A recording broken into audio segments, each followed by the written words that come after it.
এরকম ভাবে অনেক সাহাবী রয়েছেন, অনেক পয়গম্বর রয়েছেন যে আল্লাহর প্রেমে পাগল হয়ে, আল্লাহর প্রেমে পাগল হয়ে, নবীর প্রেমে পাগল হয়ে সমস্ত কিছু আল্লাহর রাস্তায় কোরবানি করে দিয়েছেন। হযরত ইব্রাহিম খলিলুল্লাহ, যাকে আল্লাহর দুষ্ট বলা হয়, আল্লাহর দুষ্ট বলা হয়, ইব্রাহিম খলিলুল্লাহকে দুষ্ট কেন বলা হয়? আল্লাহর প্রেমে পাগল ছিল, আল্লাহর প্রেমে সব কিছু কোরবান করে দিয়েছেন।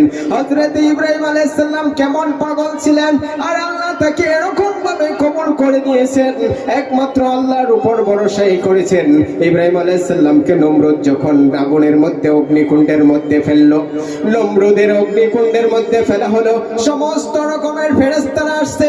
জিবরাইল এসে বলতেছে, আল্লাহর নবী আপনি হুকুম দেন, আমি নমরুদের আগুনকে এক মুহূর্তের মধ্যে শেষ করে দিব। সবাই এসে যখন বলতেছে, তখন জিবরাইল আমিনকে বলতেছে, শোনো, আমি এরকম অন্ধ কোনো খোদার ইবাদত করি না, যে অন্ধ খোদা আমাকে না দেখে, এই কর্মকাণ্ডগুলা না দেখে, যে আমি ওই আল্লাহর ইবাদত করতেছি, যে আল্লাহর ইবাদত করি, সেই আল্লাহ সব কিছু দেখতেছে, সেই আল্লাহই আমাকে উদ্ধার করবে।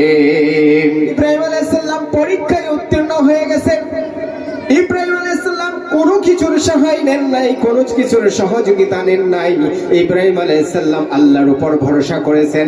আল্লাহর উপর ভরসা দেখে আল্লাহ পাক এত খুশি হয়েছেন, আল্লাহ সুবহানাহু ওয়া তাআলা আগুনকে অর্ডার করে দিলেন, ইয়া নারু কুনি বারদাও ওয়া সালামান আলা ইব্রাহিম। হে আগুন, ইব্রাহিমের জন্য তুমি শান্তিদায়ক হয়ে যাও, ঠান্ডাদায়ক হয়ে যাও, ঠান্ডা হয়ে যাও। আগুন তখন ঠান্ডা হয়ে গিয়েছিল। সেই ইব্রাহিম আলাইহিস সালাম আল্লাহ এতটুকু মহব্বত করেছেন, কেন করেছেন? তিনি আল্লাহর জন্য সমস্ত কিছু কোরবান করে দিয়েছেন। হযরত ইব্রাহিম আলাইহিস সালাম বকরি রাখতেন, ছাগলের পাল নিয়ে তিনি ছাগলের রাখালি করতেছেন, ছাগল রাখতেছেন। এরকম করে হযরত জিবরাইল আলাইহিস সালাম আল্লাহকে বলতেছেন, আল্লাহ তুমি হযরত ইব্রাহিম আলাইহিস সালামকে এত কেন মহব্বত করো? আল্লাহ বলেন, কেন মহব্বত করি জানতে চাও? তাহলে দেখো, তুমি পরীক্ষা করো।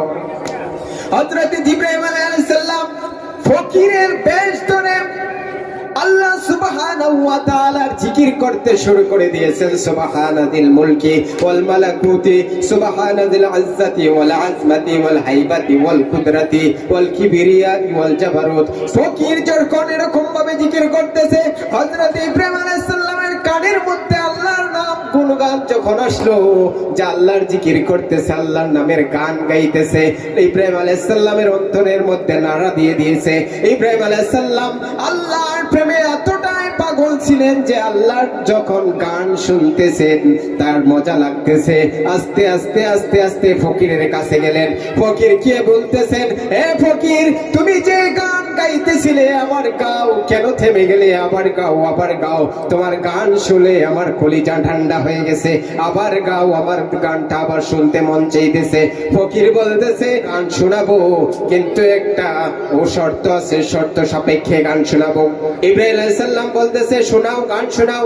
ফকির বলতেছে, কি দিবে? বলে, এই যে আমার বকরির পাল দেখতেছো, আদা বকরি তোমাকে দিয়ে দিব, আমাকে গান শোনাও। আবার গান শোনালো।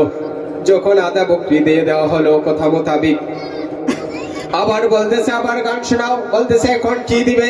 যে আর এই যে আদা বকরি রয়েছে তা দিয়ে দিব।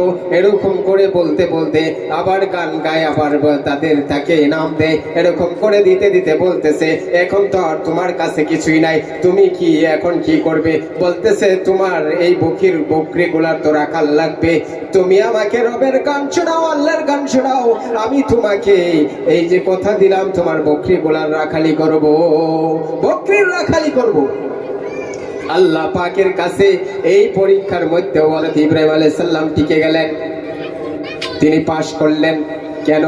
আল্লাহ সুবহানাহু ওয়া তাআলাকে এতটাই ভালোবাসতেন, নিজের জান মাল সমস্ত কিছু ব্যয় করে দিয়েও দ্বীনের জন্য সমস্ত কিছু কোরবানি করে দিয়েছেন। এমন সাহাবী অনেক রয়েছে যার সমস্ত কিছু আল্লাহর জন্য কোরবানি করে দিয়েছে, দ্বীনের জন্য কোরবানি করে দিয়েছে।